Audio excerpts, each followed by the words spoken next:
Ok ơi. Đi bị đấu giá năm ngoái à bên cái cây gì ta ạ? Dưới hay cái ta ạ?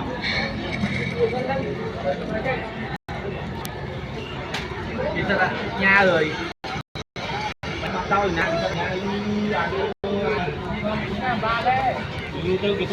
Tôi ai tôi đi kêu ăn nhà.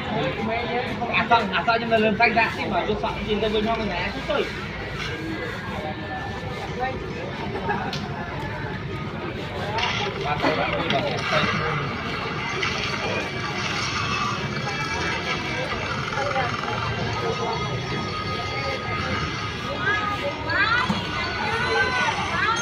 Mà buồn.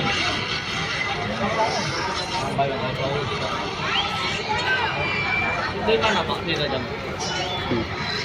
Tôi kêu vào đây. Riêng mà.